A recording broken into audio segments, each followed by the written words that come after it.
will not investigate themselves. So I'm saying, him and the PPP are one and the same, right? So, so all people say, old fire stick not take long to get. In other words, what I'm saying is the PPP and Green may be at loggerheads now. But come September 4th and after, they can be as tight as whatever you want to call it, a board with their bicycle. Tight, tight, tight. Why? Because they will coming up against the APNU parliament. So any vote that comes out of this village for win is a vote for the PPP.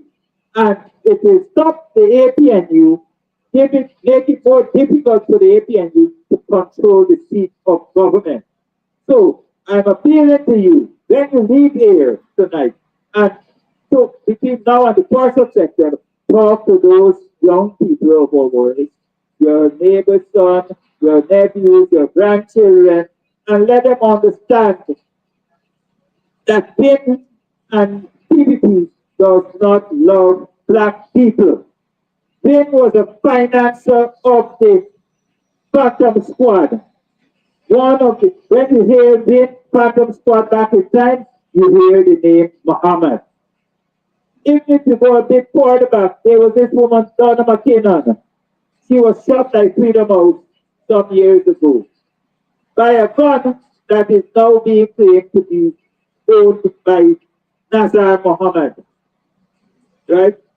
So this has been tied up with the PPP for too long for them not to be able to do what they're doing in a genuine way. What they're telling us is not genuine. Let us, let us speak to those young people about this. Now, the PPP has been trying to tell us that they will do the things that APNU so far has mentioned from their manifesto. APNU said they're going to raise OPU pension. PPP said they can raise pension. Why did they raise it before now? Because they want pensioners like the rest of the nation to be begging them and to be pauperized so that you cannot confront them in, in any substantial way. They want you to feel obligated to them. We are saying to you that a vote for the PVP is, sorry, a vote for win is a vote for the PVP. We need to remember on September 4th that what our obligation to the nation and to ourselves is to farm the PPP out, look for the farm, vote APNU, and even before that, we need to encourage people to do the same. Because there's many people who are telling you, man, give them a chance. It doesn't make sense. We need a total blackout of the votes that should go to the opposition in the APNU camp.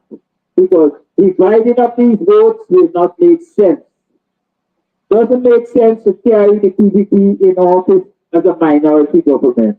Because when you get there, all of those minority groups, as happened last time with APNU, it was a minority group. They supported the PPP against APNU. So we must remember, as we go to September 4th, that the song that we should be singing is for Guyana to grow, the PPP must go. And we must also do the right thing. Talk to those young people, right? Because if they don't know the history, we have failed them until now by not letting them know the real history of the PDP. We need to talk about it at home. Talk about it for tea, breakfast, and dinner. Let them know how PDP has been treating you as a black community. Let them understand that PDP has not done anything positive for the Amstel, over the past 20, in the first 20 years while they were there in government, and over the last 5 years, not much. Thank you. Good night.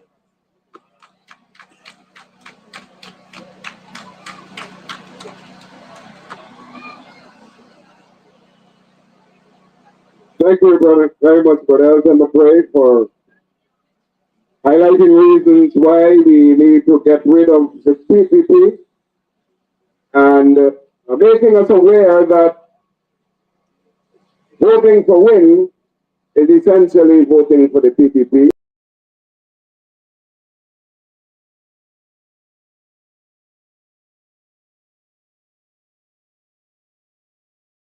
Follows, suppose follows it. Ralph Ramkaran and the PPP.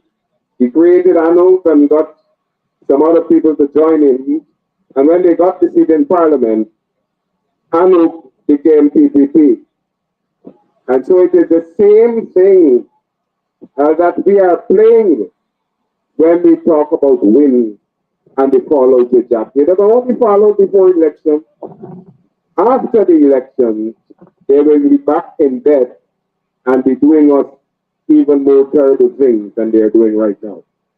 I want to invite you to the majorettes of the Amstel, their annual emancipation concert. That will be held on the 17th of August, 2025, beginning at 3 p.m. at the Amstel Community Center. And the price for ticket is $700. I guess you know from whom you can get these tickets.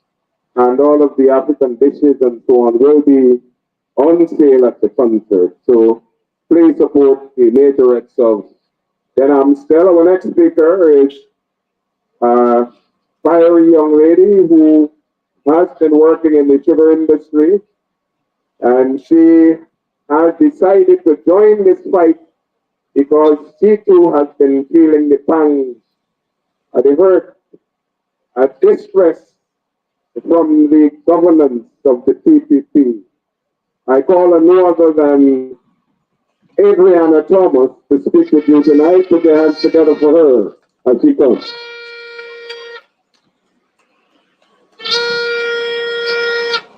Thank you very much, Leon.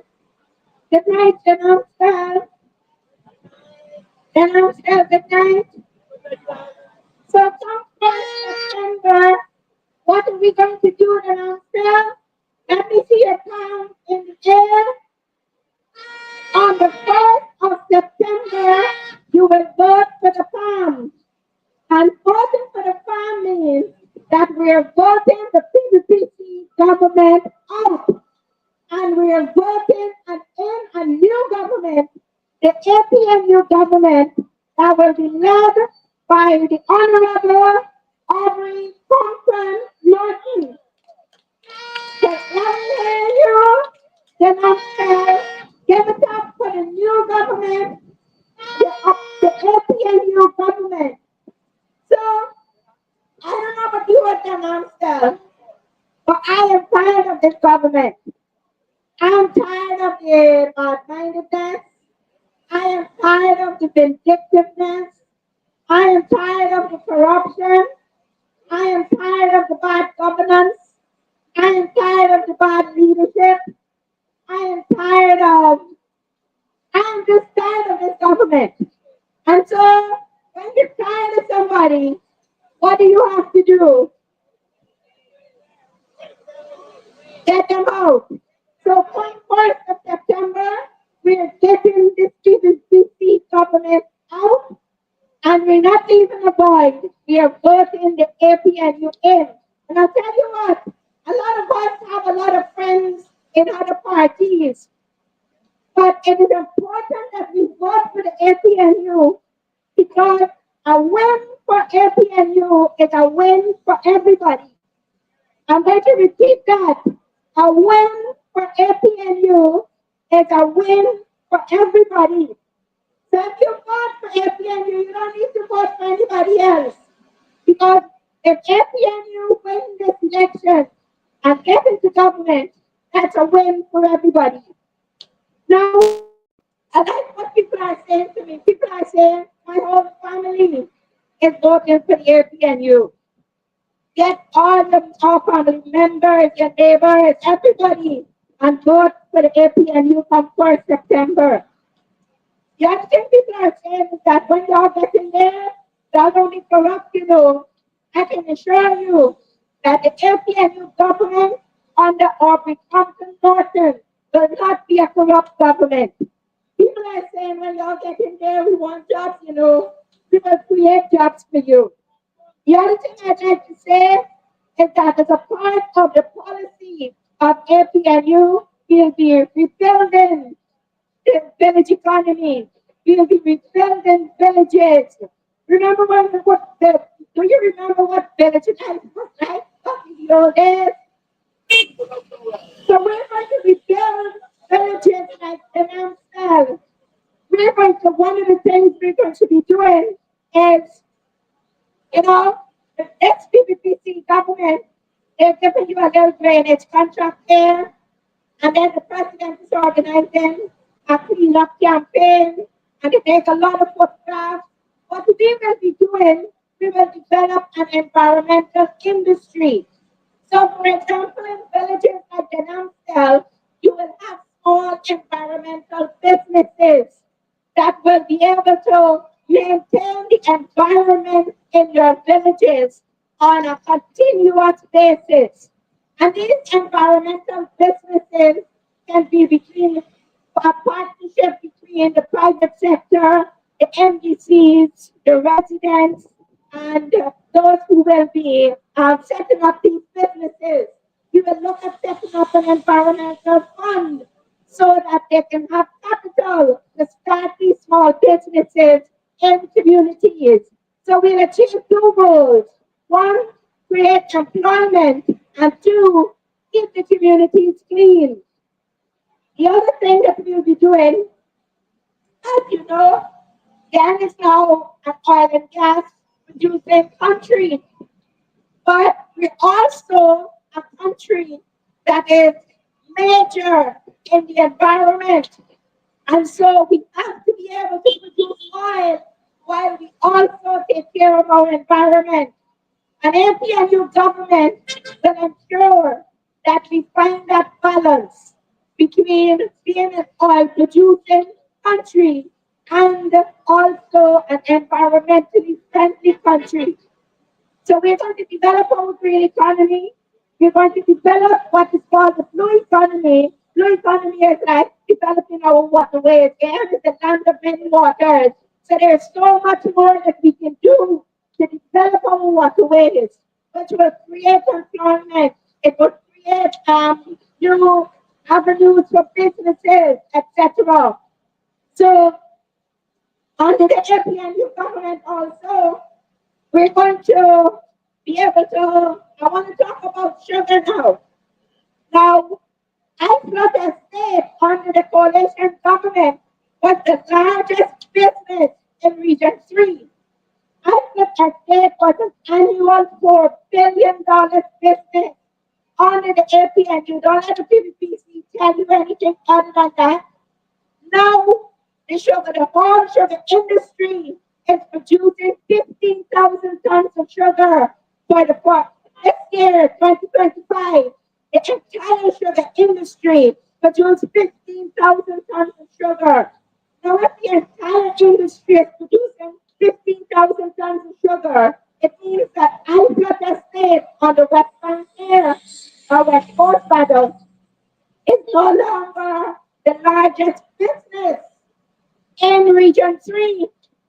Alberta State was a $4 billion business in Region 3, which means every year $4 billion was circulating in Region 3 from Alberta State alone. And so the coalition government kept three estates. I flood that state on the in Region 3 as a $4 billion business in Region 3.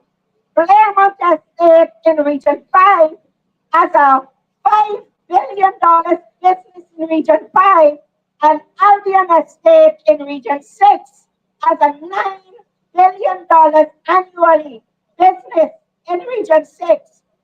So what it meant is that in Region 6, under the coalition government, Albion Estate from Albion Estate alone, $9 billion was circulated in Region 6.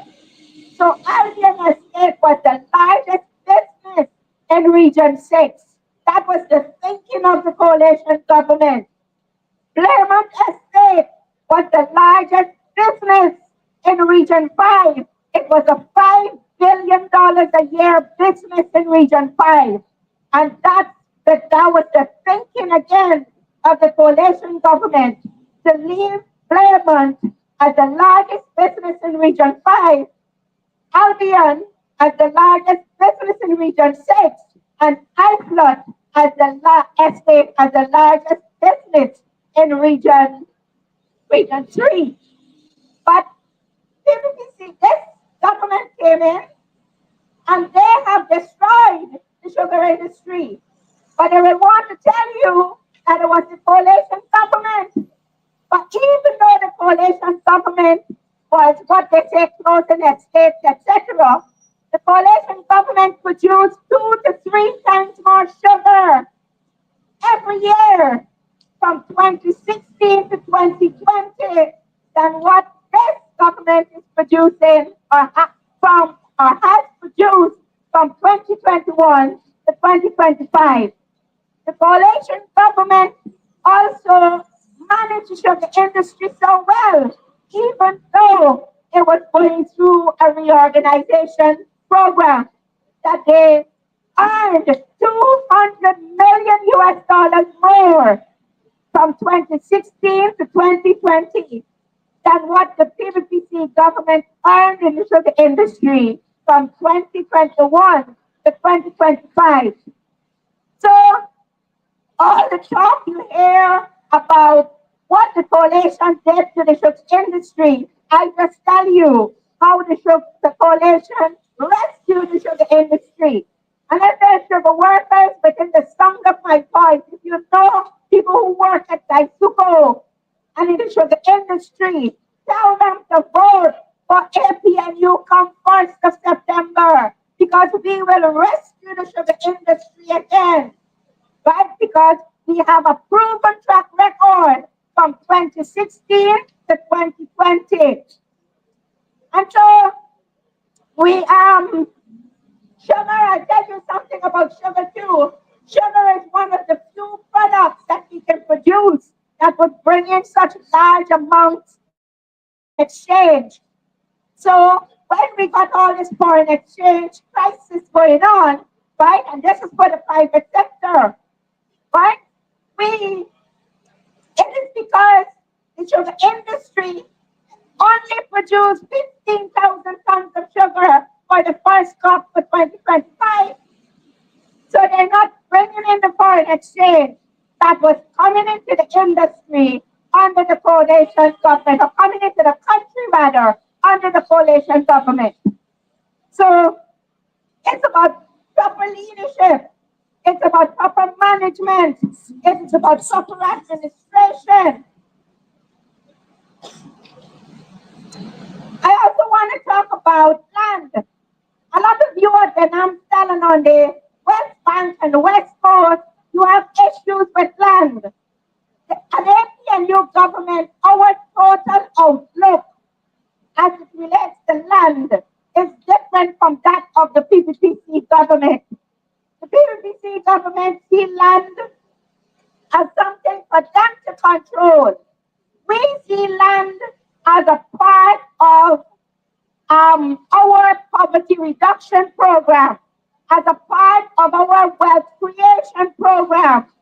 And the problem with land in Guyana is so widespread that it requires political will. It requires government intervention. So under APNU government, we will not just look at, I saw the vice president telling the farmers in Barbados that he will give them more lands. But farmers don't only need more land, they need land regularization. So under its APNU government, we will have a land regularization program because a lot of these lands that people have, they're in the names of people who have passed on long, a long, long time ago. And so instead of the government amending the Land Registration Act or the act to assist landowners to update their land ownership from not just having a right to the land, but to update the ownership. What they're doing, they're amending the act to acquire land, private land for public purposes. So what you need is not a government who will change the laws to acquire your land for public purposes only, but you also need a government that will help you to regularize your land.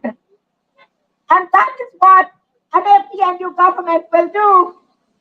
We will have a land development and land management policy and program so that you will be able to in a structured and an organized way assist you with land management and land development.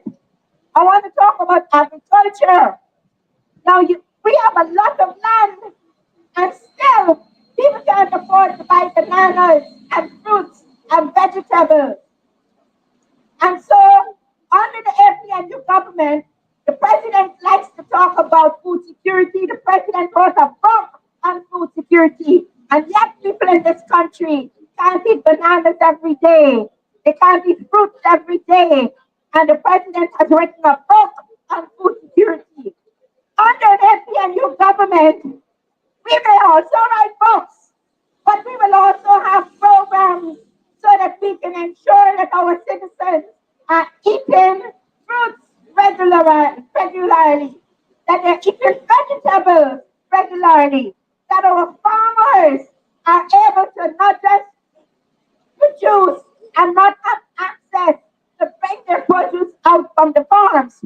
But we are going to have programs where farmers will be able to bring their produce out of the farms so that they can get them to the markets and so that people can be able to afford to have nutritious meals or to eat in a nutritious way.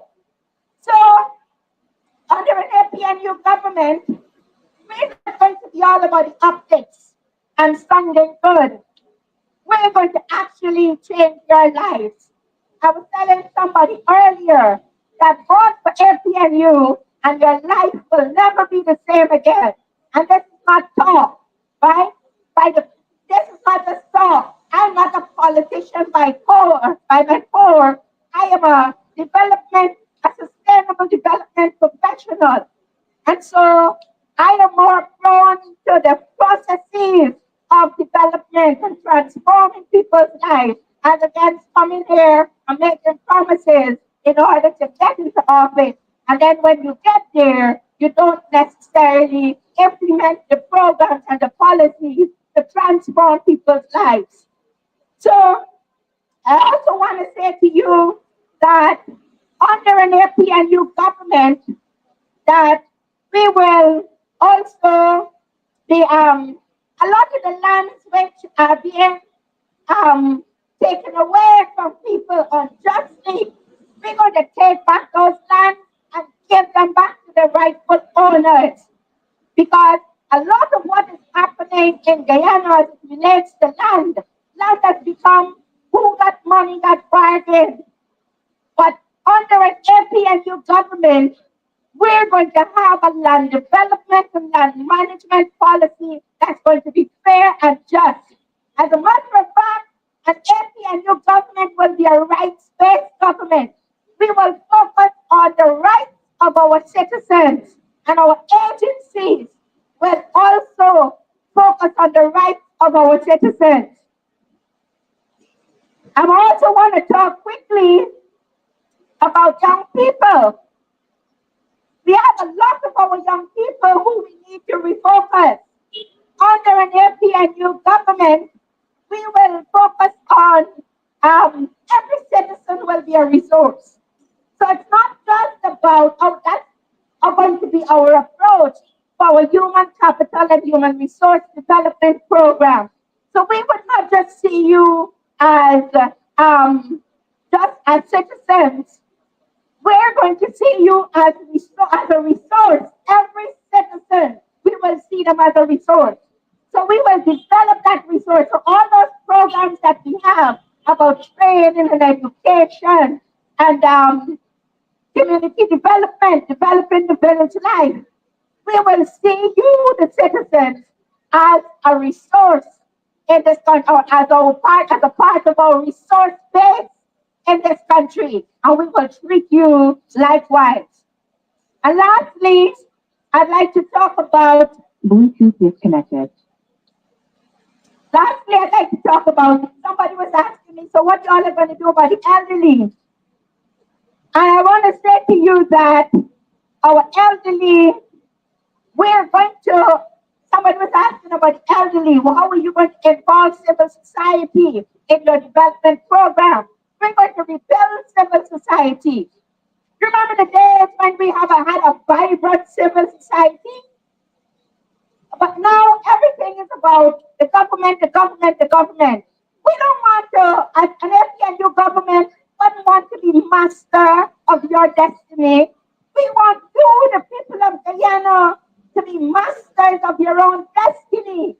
And so what we will do, we will rebuild civil society so that we can have a vibrant civil society.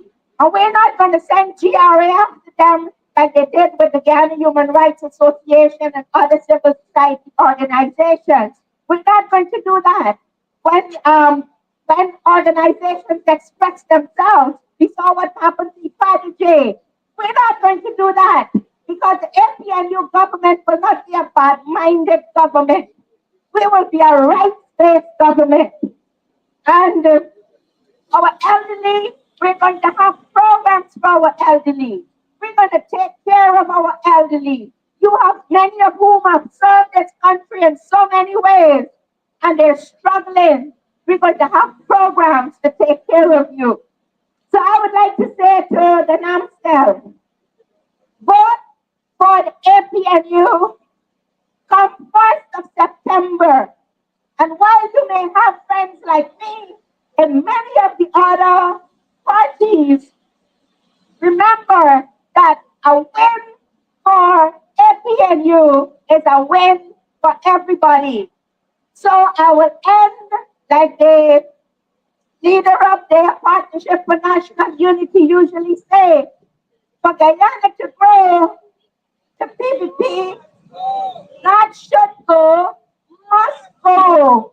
So for Guyana to grow, the PPP must go. So come 1st September, vote for the PAM and let's have a new government that is going to move Guyana forward in an inclusive way. We're going to have a rights-based government, and so that we can achieve the things that we've always wanted to achieve, as our motto says, one people, one nation, and one destiny. I thank you. Have a wonderful night, and God bless you.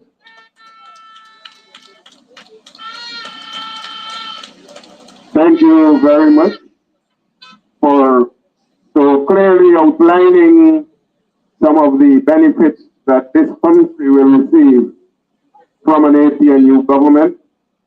The next person who will speak with us is Sister Bonita Hope.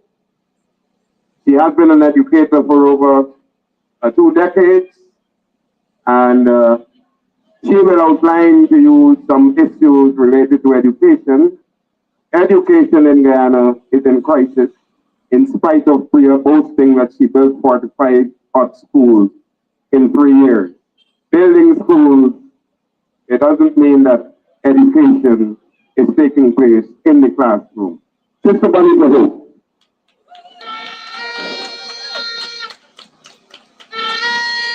Thank you, Brother Dion.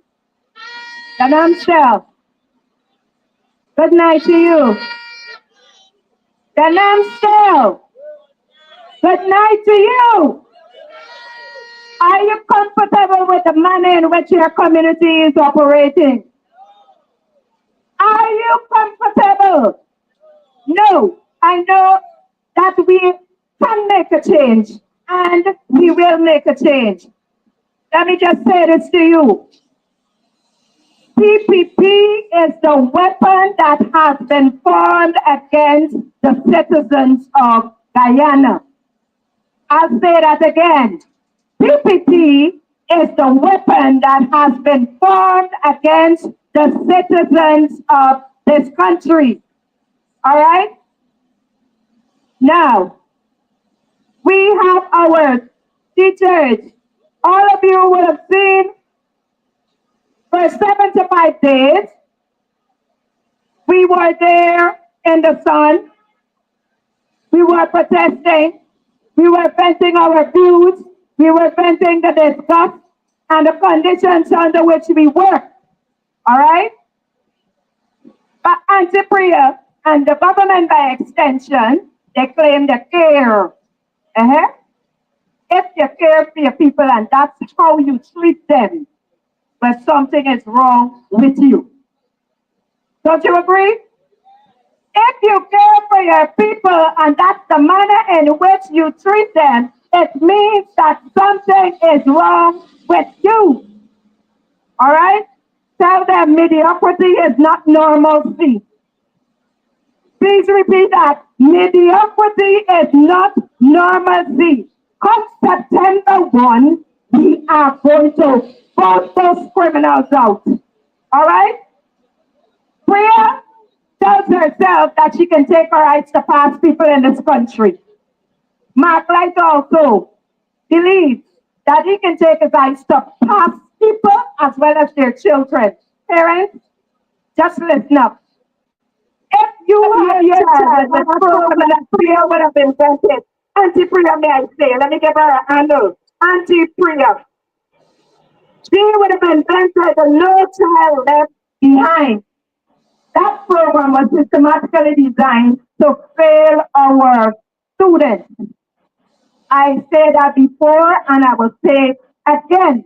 It was designed to fail our students.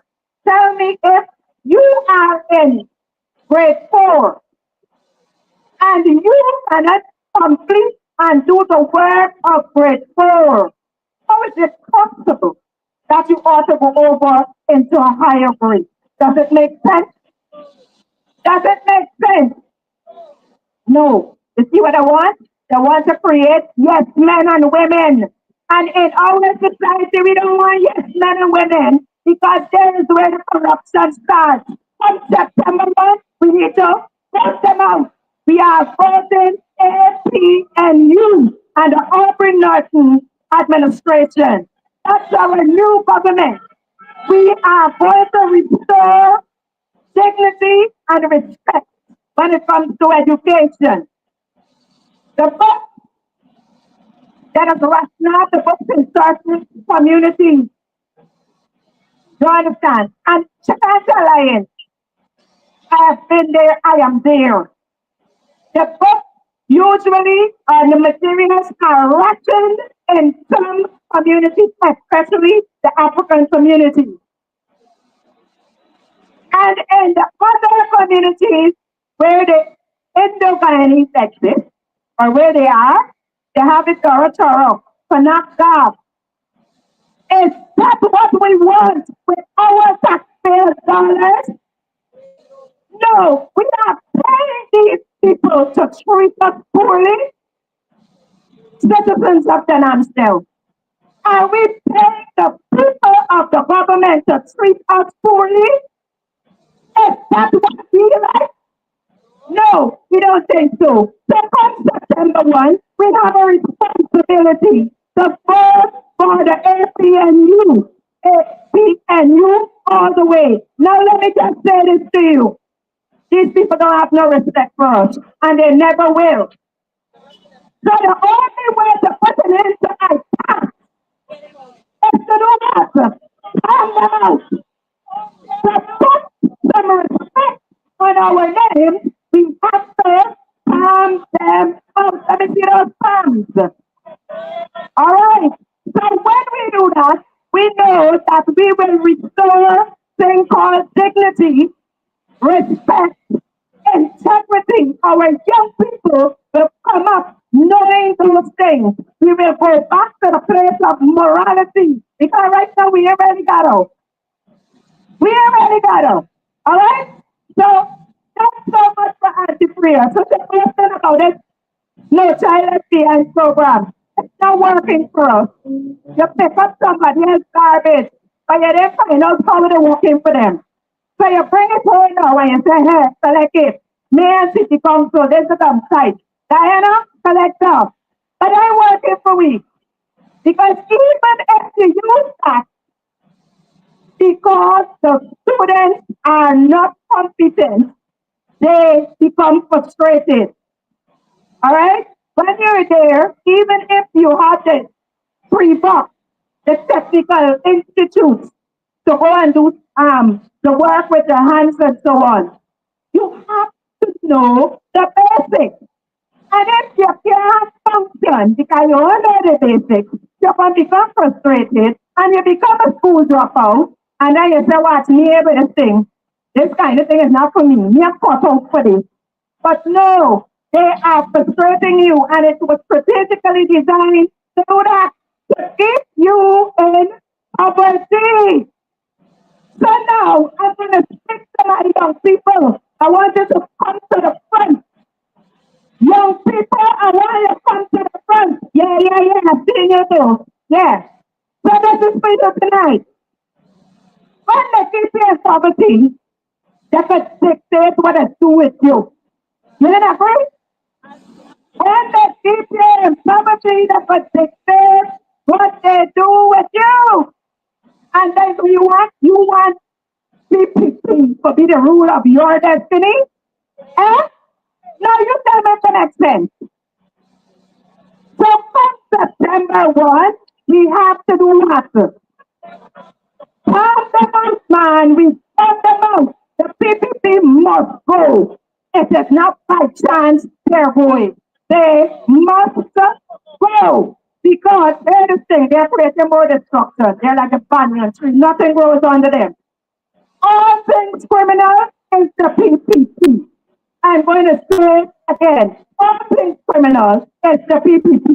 When they keep you in poverty, they make you yes, men and women. They leave you with limited choices. You're going to run wrong. They're going to say everything is. And I get off the field. I get off the field. And I never young people talk to me about this. I got off the field. I got a lot of. I say, hey, wait till the lot of everything. I got Pano watching me head, and me really like me feeding me head. Me really don't know. So walking. I get this thing. I am gonna do this work for me. And when you don't do the work, you're gonna get a rest. You ever hear about the hear about the money, but you hear about the work? Eh? You hear about the money, but you ain't hear about the work. You people don't get caught up in the because there is thing all that they have to do is make you a part of the system. That is all they're there to do. Make you a part of the system. Who is the system? The same police they bring in by extension, the police is by extension, the government. They're bringing them now. But say, oh, he giving you a holiday. You never run behind him. Will say you become. You are part of the statistics. You understand? Because they created the delinquent that is operating now. But they want to take ownership. So the best thing to do is to throw a rug over it. But come September 1, we're removing the rug. We ain't throwing nothing over nothing. We are removing the rug. Put them out. And let me tell you this thing now. Many of us, we there and we timid, we frightened. We don't want to get it back. No, we don't want to get it back. And get victimized. Let me tell you something. You done get victimized already. Whether you're in it or you're out of it, you're already victimized. So what you can do? Get involved. This is not my business alone. This is not your business. In order for us to save Guyana and save our children's future, we must get involved. Everybody can't be weak. Everybody can't be timid. We can't be a weak guy. You're gonna die anyway. All right? You're gonna die anyway. When you become a weak guy, what you gonna do? You're gonna lie down like birds across there and I'm gonna make pressure walk over you? At all. None time. A coward dies 10,000 times. You hear? Edmund Burke said, I posited, Edmund Burke said, evil triumph when good men do nothing. I wouldn't be that person who will sit by and allow this level of disrespect and dishonesty to continue. This level of corruption has surpassed all what I have seen in my years of being on planet Earth. I don't want persons to come and tell me for 60s and 70s. I was not born in that era. I speak from what I see. You understand? And what I am saying is that we are dealing with all things criminal about. All things criminal. They're very petty. And we know that they're coming. Very do. Just don't put up your defense. Long time. Because you know that they're coming. You don't let yourself loose. So let me tell them, come. Because I'm not afraid. Gone are the days when they used to use police and all their officers to intimidate. They ain't working no more. Find a new strategy that they making sense. Let me say it. On September 1, we are voting currently for the APNU ASC. Sorry. Oh my goodness. Let me take that back. The APNU ASC, I'm very sorry to you because you're no longer here. APNU, we are voting solidly for. We are not voting because we feel the need that we ought to vote. We are voting on principles. All right? We voted on principle because here the thing. We ain't while we picking. You see how much John King, you know the song, how many more? We could sing the lyrics since the thing come on. We could sing the lyrics non-stop because we know it for how many persons would have been slaughtered. Huh? Can't we? We can sing it. And because of that, we need to vote them out. We are voting APNU all the way from September 1. Because they're this thing. Here's what they're setting up to do. Collect all we young men. And you know why they come for the young men? They know that that is the force. They know that that is the force. That is where the resistance is. So when you send the resistance, then they're going to send in there's enough of these, on foot, on trained officers. I didn't say all of them. So they're going to send them and say, oh, let me intimidate them, run with the long gun, or we going to kick them up. Well, I want you to know when you're kicking, you consider that you're kicking your mother and another relative. You understand what I'm saying? So officers, you better get sent. Those that people use to trick you and kill you, don't do it. It is a serious time. We are here to make the plea for you to vote just for the APNU. No one can develop. Them things don't win no race. We devout and we see. We see. Haven't we? What happened to all the multiple parties? Have they all dissolved under one umbrella? Huh? Oh man, they're very much cheap in wolf clothing. There were many, and we still see they get a couple stuff in their head this time around, huh? Can't we see that? But here no, we gotta make a definitive choice. We have to make a definitive choice for our boys to grow. I want my son grow. I have one male child. I want him to grow in peace, order, respect. He must be like every other normal child growing up in Guyana.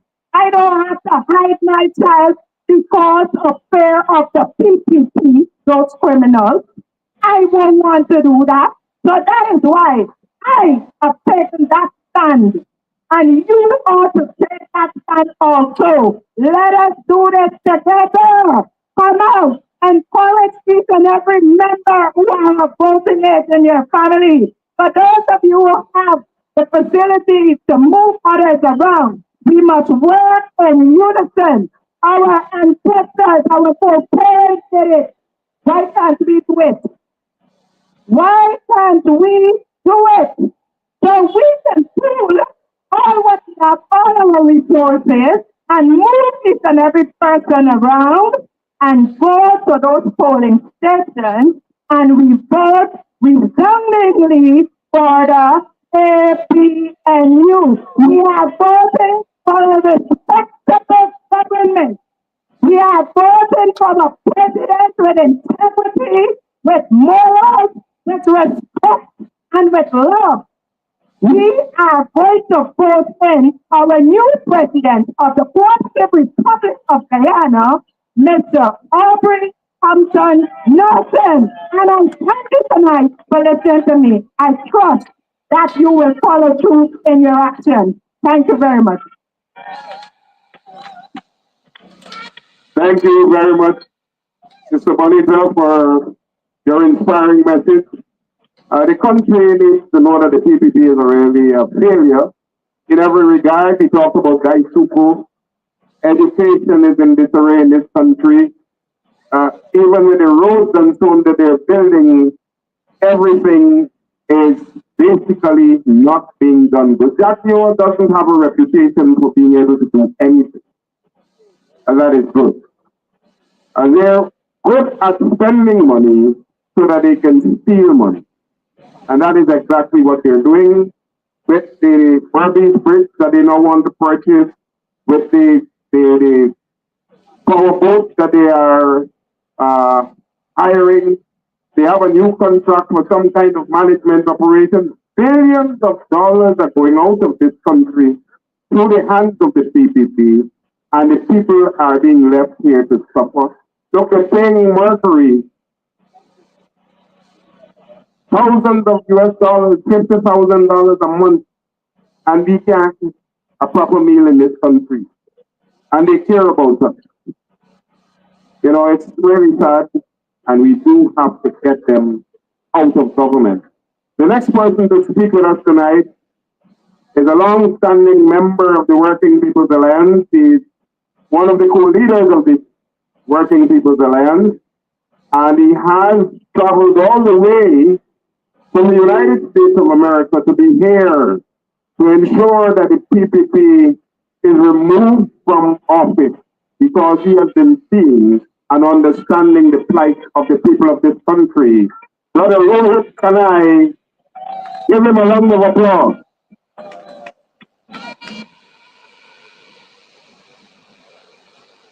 Thank you, Brother Dion. Good evening, brothers and sisters. I bring you greetings as an overseas member of the Working People's Alliance. Hail up, then Amstel. Being abroad, sometimes we get a glimpse of certain countries that has an oil economy. The World Bank just said 44% of Guyanese live with $1,100 per day. That's a ridiculous figure. Generally, in oil economies, you have a Mercedes-Benz in your garage, and your garage presupposes you have a decent home. When you look around you, you will see who has the decent home and who has the Mercedes in their garage. And I don't think I'm speaking to anyone who shares in that. You are those who fall in the 11 $1,000 or $1,100 a day. The figure is ridiculous. And we know what the PPP is doing to share out the money of the Guyanese people to their cronies. It is time for us to reassert our ownership over the resources of the Guyanese people. It does not belong to the PPP. It is not theirs to give us as handout. It is for us to claim what is our birthright, and we should not sell it for a mess of pottage. This is exactly what the PPP is attempting to do. They are giving you what belongs to you, what is your birthright, in exchange for a mess of pottage. Brothers and sisters, the only way we can reclaim our birthright is to remove the PPP from office. It is a parasitic government, and we do not need parasites on our back.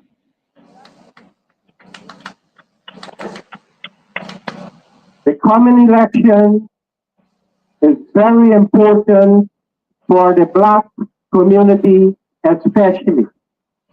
I can tell you, the PPP discriminates against the black population as a matter of policy. There is no doubt about that. I don't have to tell you that because you know it, you feel it, you are a victim of it. It is time this must stop. We have to vote them out. We must vote them out. And the only way we can do so is if we stick together, band ourselves together, and we do not split the vote. We must not split the vote. We must vote in solidarity with each other and ensure that the PPP must go. For Guyana to grow, the PPP must go. Thank you, brothers and sisters.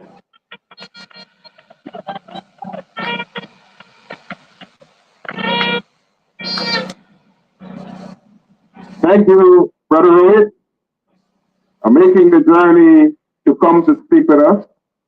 The PPP must go. The other speaker for tonight's meeting is another old warrior of the Working People's Alliance.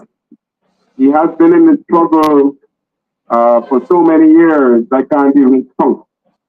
And so he will come to speak with you tonight to tell you more about why we need to get rid of the PPP. Just one thing, does the Amstel have a farm to market route?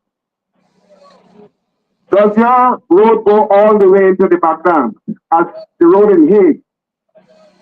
I was on a program with Ravi Dev, and Ravi Dev lied to the entire world that the road in the Amstel is just as built up and just as far down in the farmland as the road in Hague. And I knew for a fact that that was not true. So Ravi Dev is a liar, and you are proving it tonight by telling us that what he said, and I knew was not true. Brother, come over and say, we'll speak with you. Put your hands together for him as he comes.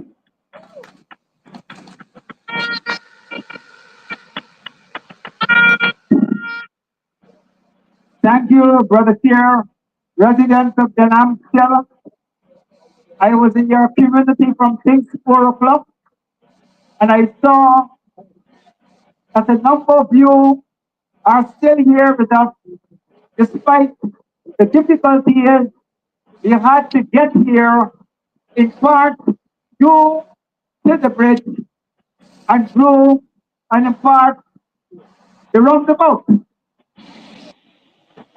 So on behalf of the WPA, I'm glad that you have stayed. You have demonstrated that there are people in the Amstel who are battle ready.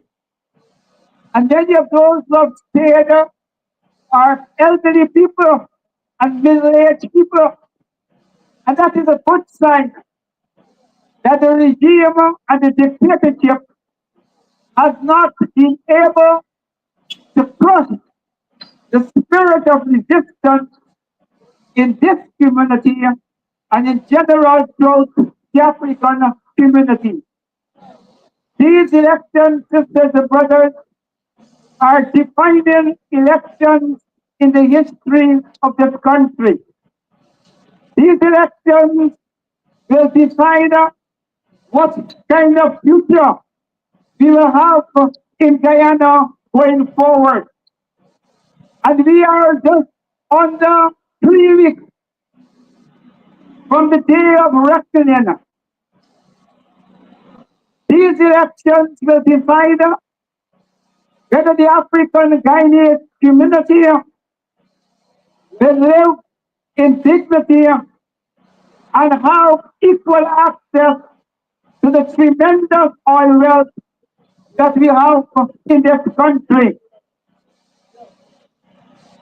Our ancestors have built Guyana. We have experienced over 250 years of enslavement, denial of generational wealth. If our ancestors were paid from the first day they were brought here, like what happened with the indentured servants, the Africans in Guyana would have owned Guyana. Our present economic underdevelopment in a major way is shaped by that historic injustice. And we in the Working People's Alliance have took a break from our partnership, the APNU begins the platform to speak to you in our own name. Because we know that they are saying that some matters in the election campaign should not be raised. We in Rugby House don't buy that. When we are on their platform, we toe the line. When we come on our platform to speak to you, we come here to engage in objective soul searching. And we come here to call a spade a spade. And to put aside the diplomacy and let us deal with the naked reality as it is. So we in the Working People's Alliance is saying to Africans that in the context of the fact that Guyana have discovered tremendous oil resources, the fact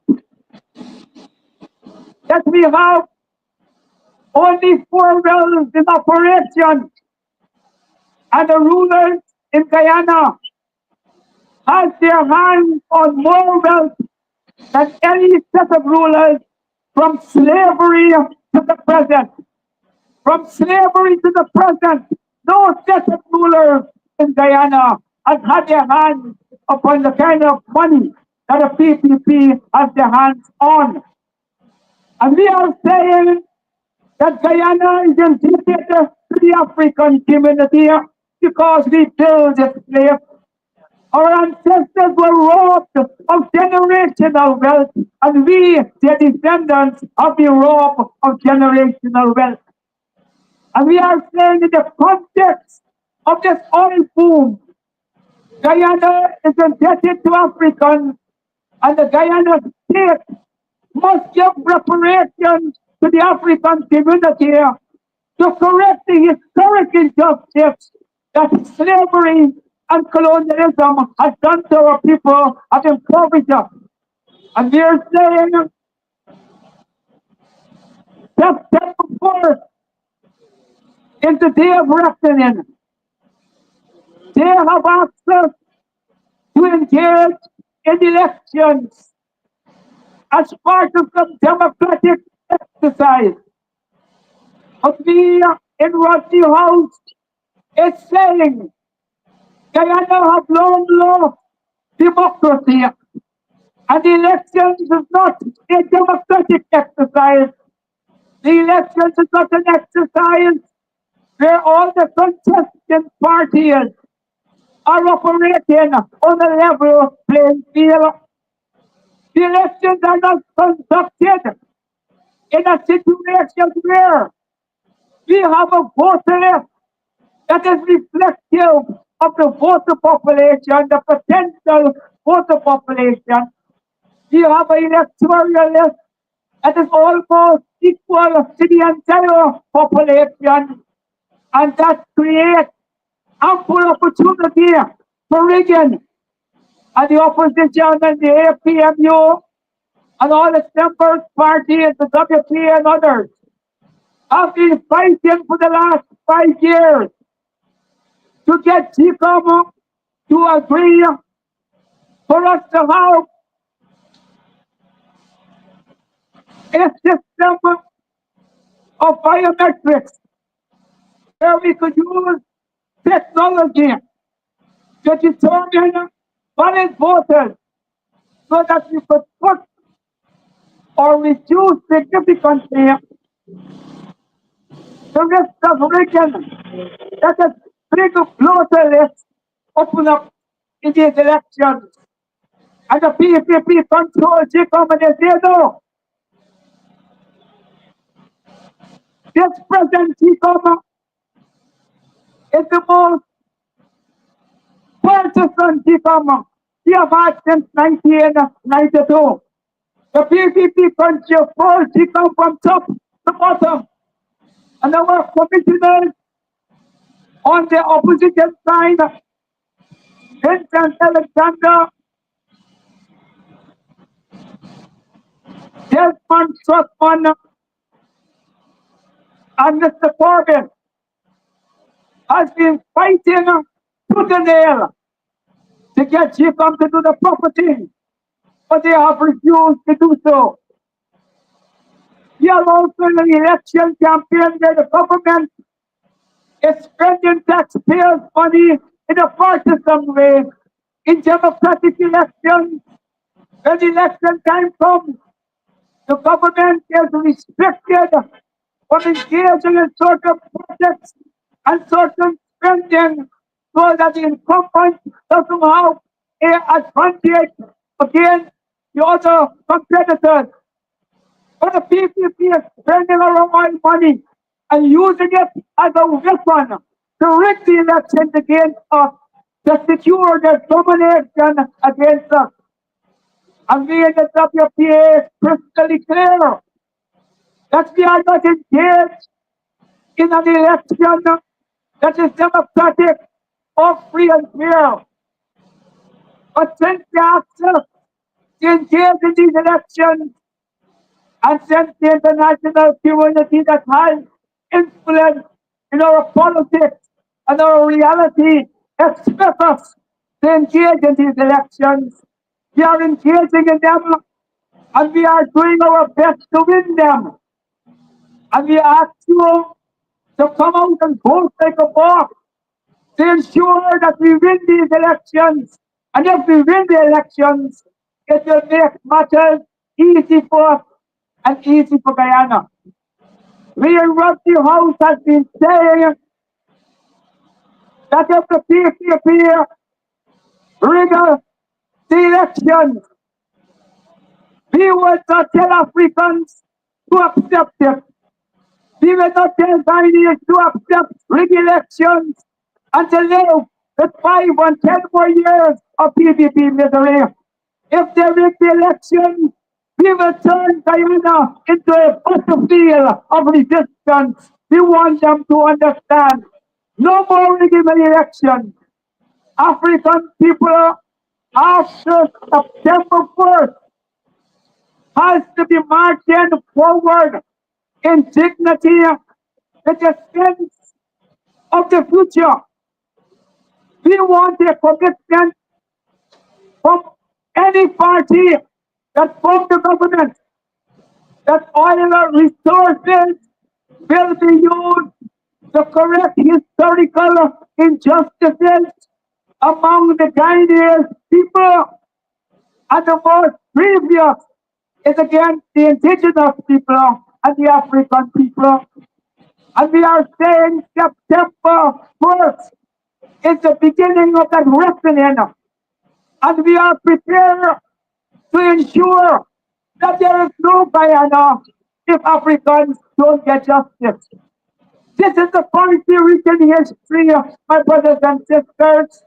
And if African leaders don't tell you the truth, and they'll allow you to continue to believe that this is not a defining moment, you will find yourself in a modern form of slavery, and you will bring a great injustice, not only to yourself and your future generations, but you are doing an injustice to Coffee, Accra, and the thousands of Africans who have shed their blood and their life to ensure that you live without chains on your feet and your hands.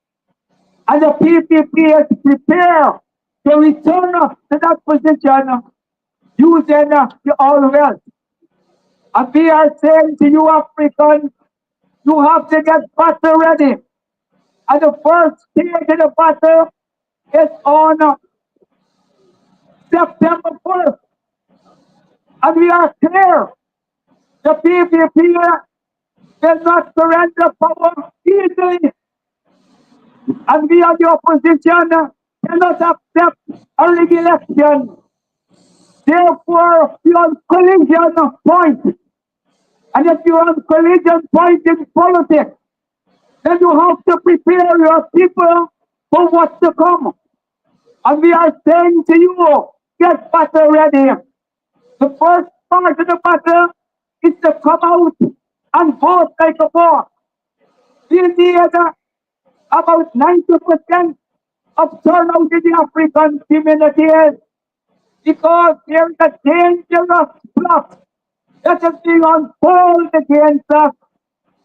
There's a dangerous plot. There are people who are using state funds, the PPP, to capture our young brothers and sisters, and Mr. Mohammed and his Green Party, who has entered politics to save his skin from the Americans, is using his wealth to use Africans to surround him and to ensure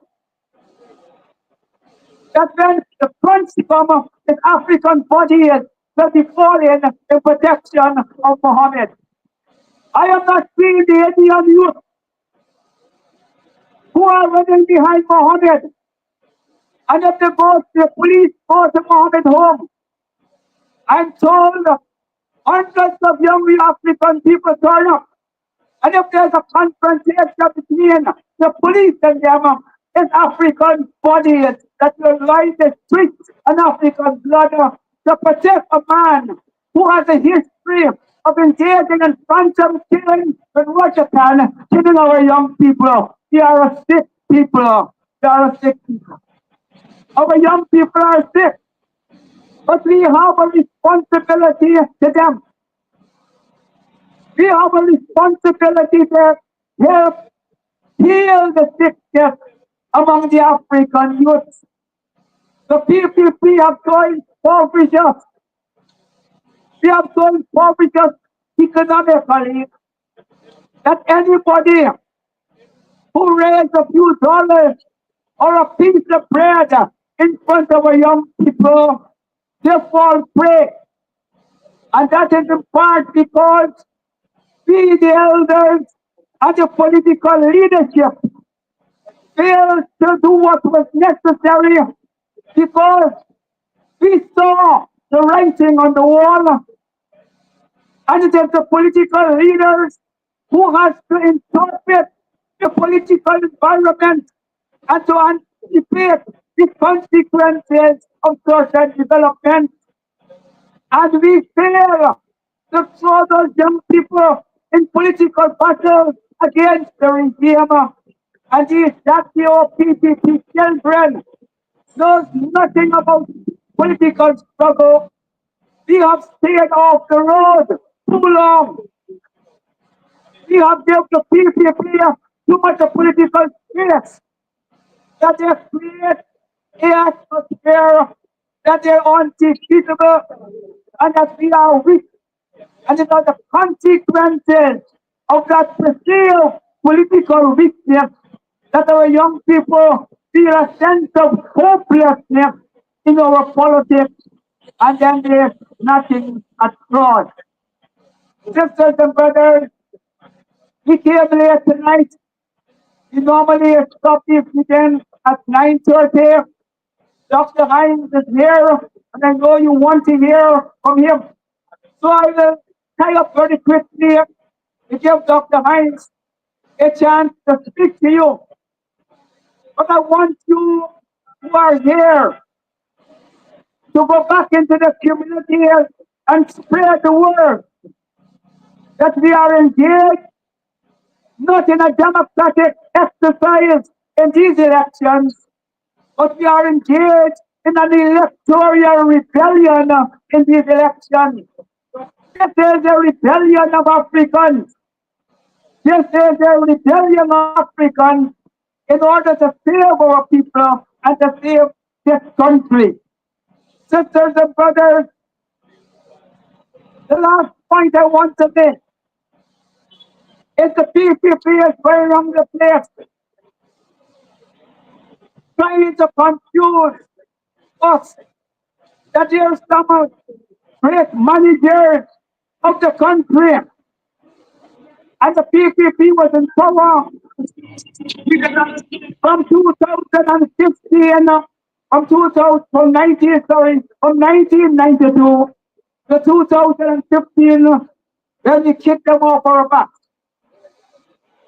And we was asked them why, when they were in power from 1992 to 2015, almost 23 years, why they did not do what they are doing today in terms of spending and infrastructural activities. They had 23 long years.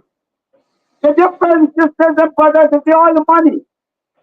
The oil money opens up the possibility for this gigantic spending. And the PPP, from the time they came to power in 2020, they have spent over $4.5 trillion. $4.5 trillion. Tremendous sums of money. And we have to ask them what they're doing with this money. We have to ask them what quality of projects they are delivering to us. How much of that money they are not stealing? What are the quality of these roads that they're building? There is no managerial magic. It is the logic of spending $4.5 trillion. When the APNU, AFC government was in power from 2015 to 2020, we had no oil money. And in those 5 years, the government spent $1.5 trillion. So we spend in 5 years $1.5 trillion, and they spend in 5 years $4.5 trillion plus dollars.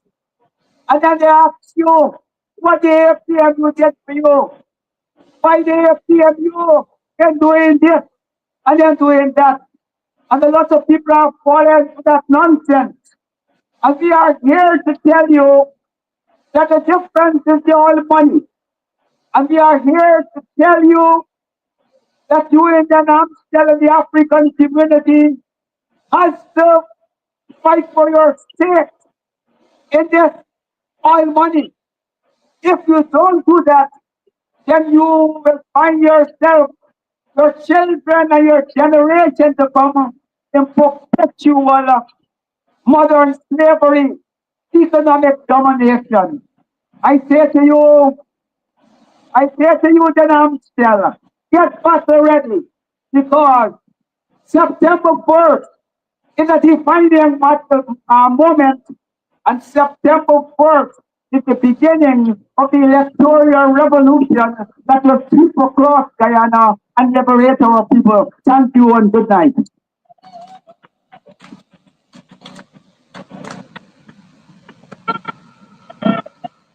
Being battle ready means that if we got to shut down the country when they try to rig, that we shut it down.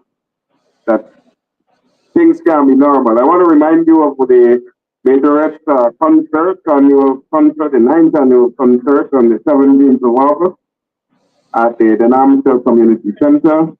Tickets are $700, and you can get those from the Majorette.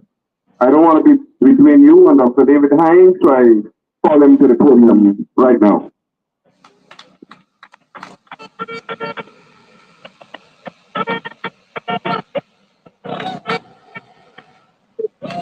Thank you very much, Brother Dion, and I join in apologizing for the late start.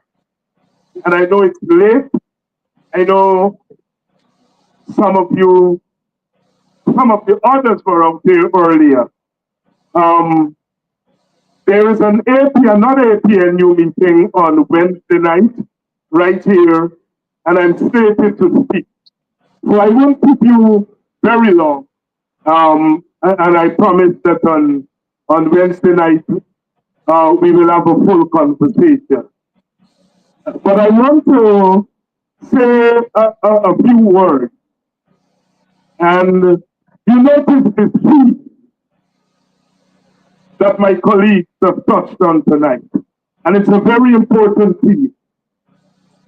If you look at what's happening, you see young black people with will. You see some young black people with PPP. All right, you can say, well, that's black people making their own choice. But where are the Indians with will? Where are the young Indians with APNU? Where are the young Indians with AFC?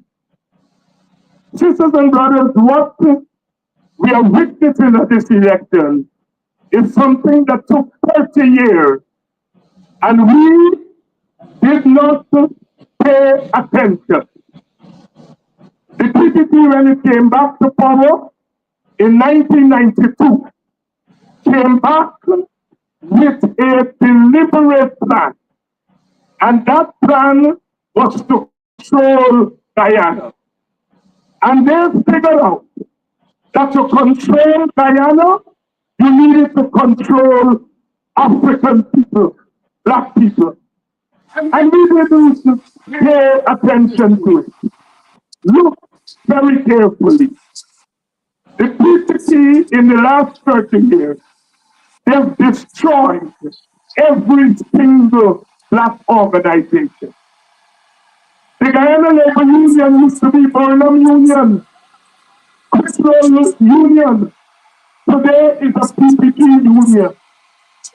All the trade unions, the Guyana Teachers Union, the Public Service Union, they have written all of those unions. The Teachers Union is the only union that has the courage today to stand up. And we now learn that the man who was leading that union all the time was a PPP man. What they have done is systematically destroying the African Guyanese organization. Look at what is happening in our churches. Look at the preachers. Some of them are PPP. They tell us we must not pay attention to Africanness. They have destroyed the African component in the church. Sisters and brothers, this is systematic. And then what they did is that they destroyed education. African people, for the most part, in recent times, we made it through education. So many of you make sure that your children go to school. You come out to school at full standard, but to make sure your children go all the way to university. Burden created opportunities for people like myself and Aubrey Norton to go to university and to get degrees. When they came back to power in the PPP, what did they do? Take away free education. Education is what we use to make our children go one step further than us. They took away free education. And they did not just take it away, they destroyed the education system. Our young people, you further rounded education. You learn math, you learn English, you learn general knowledge, you learn music, you learn sport, you learn all kinds of things. When they come back, they separate the majority of our young people from some high flyers. So that when the exams are finished, a few scores of children get 20 odd subjects, and the vast majority of our children get 5 subjects.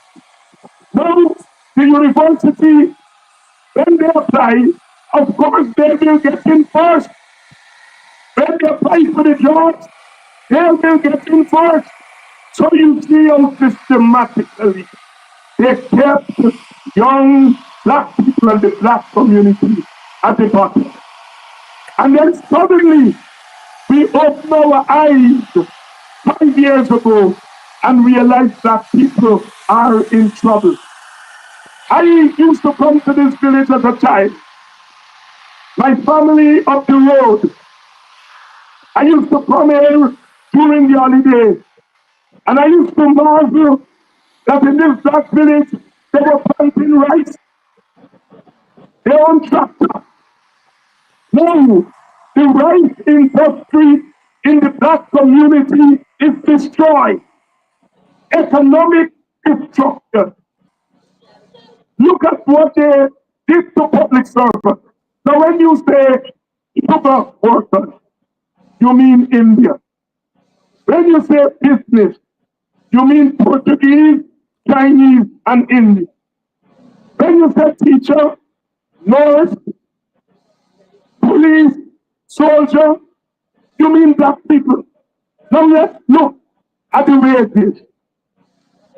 Today, cane cutters, cane harvesters are earning more than teachers, earning more than police, earning more than soldiers, earning more than nurses. Now, I do not judge sugar workers sugar workers deserve to earn the wages they're earning. But for public servants, Yahoo and Nasi don't have to strike to get wages. And when they strike, after one day, they get what they want, they call off the strike.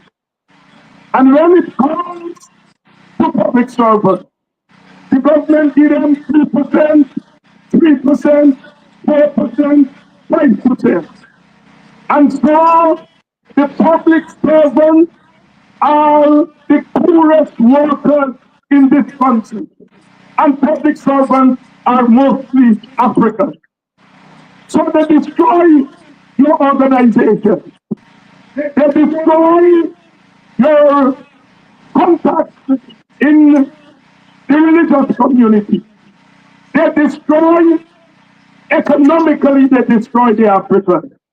And so when we look up 5 years ago, oil is there and the African is culturally naked, educationally naked, economically ignorant.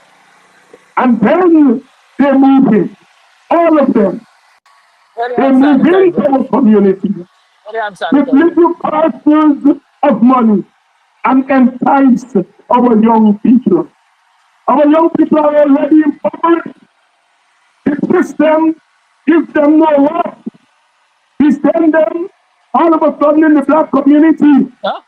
where there were secondary school, they What come replace on, babe? them with community high school. Now, nothing is wrong with community high schools, but those community high schools became a place where you dump our young people and make sure that they didn't struggle. So what we were trying out of the schools in the black community are young people without economic strength, without the necessary education, without the cultural consciousness, and we throw them on the road. And then we move in now. And we say, I buy come. Look at $1,000, $1 million.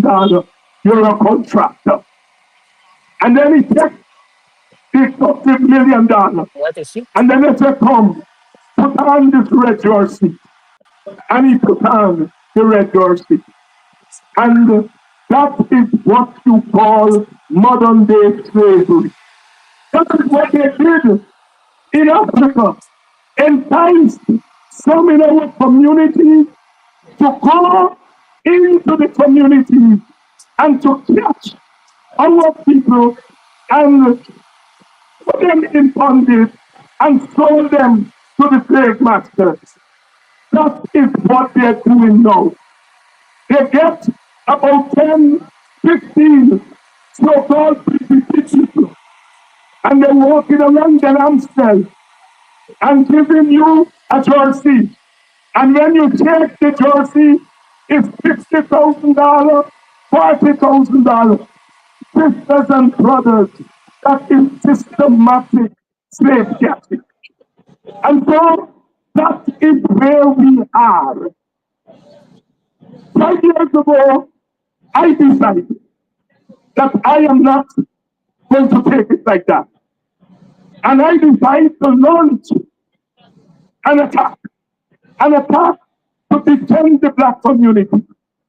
I cut my teeth on what is called multiracial politics in the WPA, where we organize in African communities, Indian communities, Amerindian communities.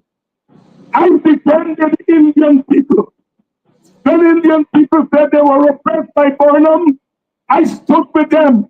Ogunte stood with them. Rodney stood with them. Diana stood with them. We defended Indian people when they tried.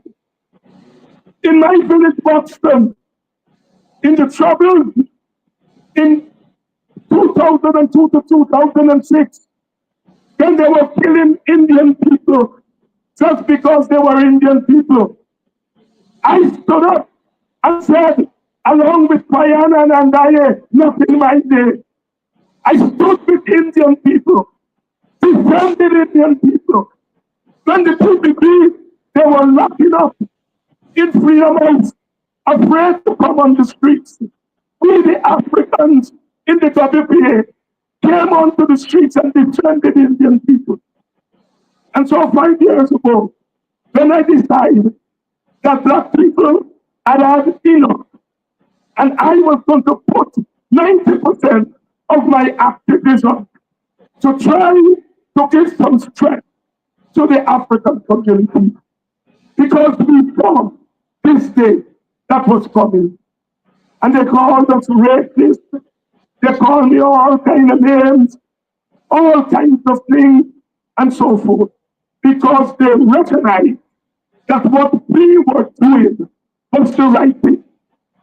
And I said that this election would be decided not by crossover votes. It would be decided by us getting every single vote from the black community. And I wish to see that word come true. Where are the Indians at the APNU rally? Where are they? Nowhere to be seen. And if we go to win this election, it will be with the votes of African people. That is a fact. For too long, we have fooled ourselves that the other side will come over and we are somehow going to win. No, the Indians have decided that look, the PDP is beating us up. The PDP is oppressing the Indian poor. But they decide that they are going to stay with the PDP. And when Mohammed went to the Indian community, they chased him out. They bust his ass and chased him out. And we in the African community left our doors open for anybody to come in and to take advantage of our young people. Those young people are being taken advantage of. So, sisters and brothers, this election is not just about winning a government, it's about winning back the dignity of the African.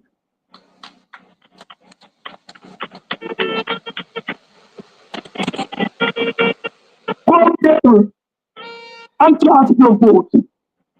Cast your vote for the APNU. The question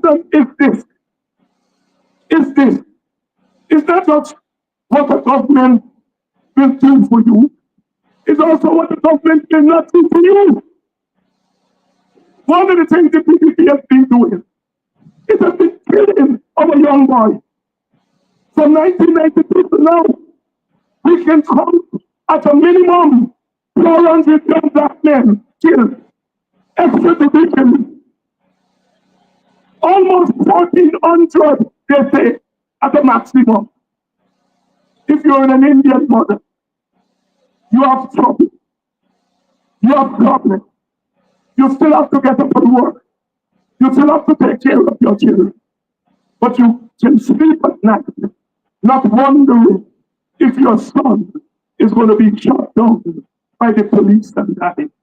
African women have had to carry that burden all their life.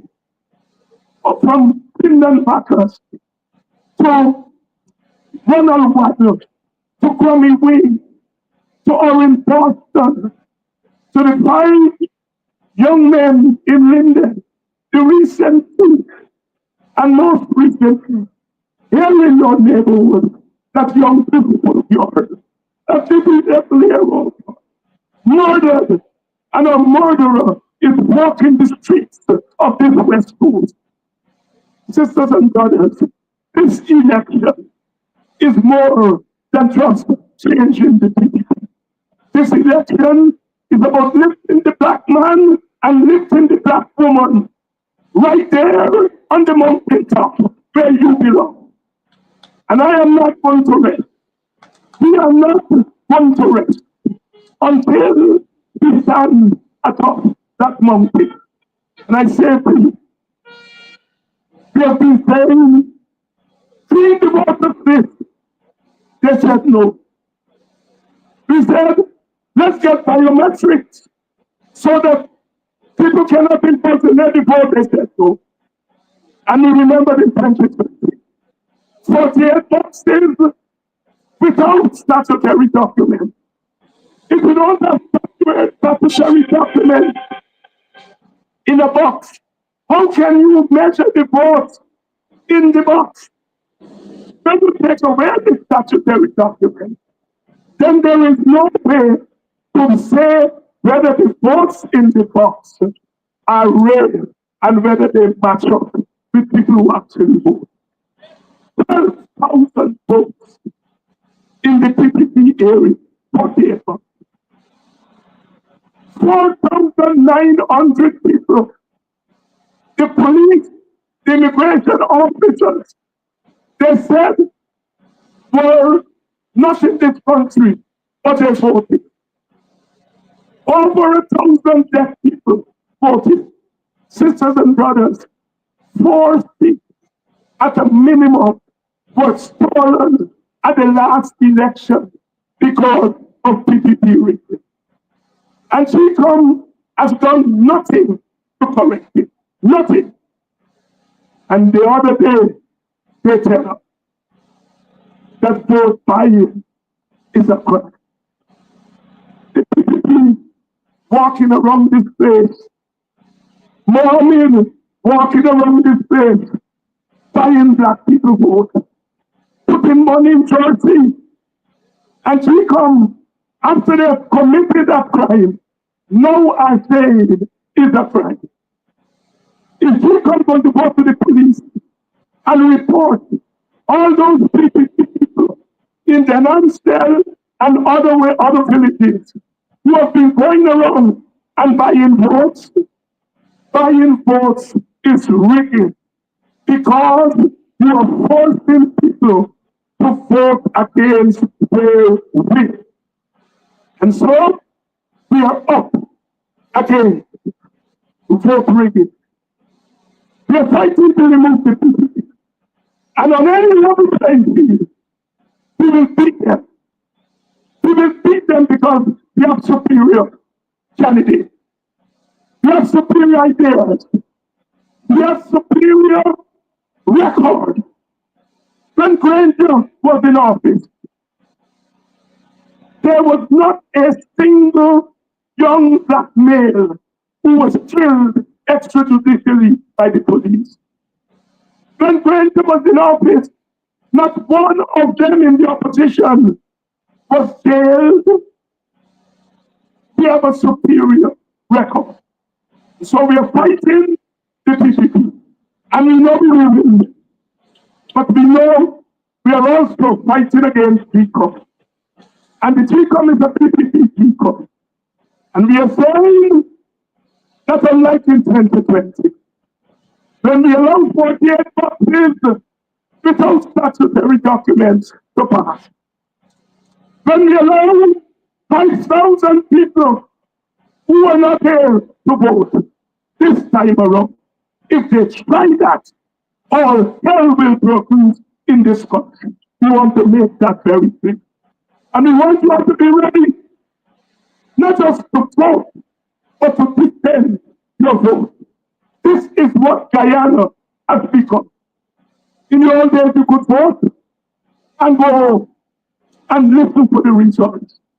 Now, with this criminal PPP, you vote and you come out of that voting booth and you prepare to defend your vote. So, sisters and brothers, don't waste your vote. Don't spoil your vote. Don't sell your vote. A new day is coming. A new day is coming because of education. The Bonito, the Aubrey Norton, the Kedaki Amsterdams, the Pioneer Drums, all those little black and brown boys and girls have a voice. They said that Norton was not electable because he's too black, he's too ordinary, and he didn't smile. But I want to say to them tonight that because of the new day that is coming, it's Norton time. It's Norton time. It's Norton time. It's Norton time. It's our time. It's a new time.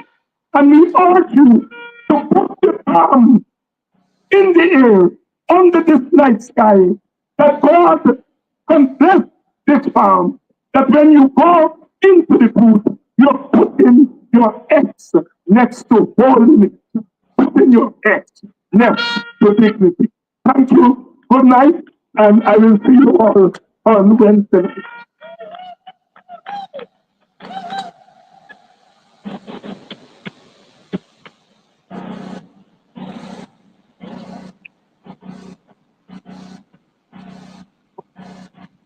people of the Amstel, we want to thank you for coming out to the meeting, and we want to urge you again to be prepared for war if it comes to that. This country must not be at peace because we know that they're planning to rig these elections, and we are not prepared to accept it. So war in the east, war in the west, war up north, and war down south is the message. You have a good night. On Wednesday, you have another meeting here. So mobilize, organize, and speak to the young people so that they understand the importance of coming home and voting APNU. Good night.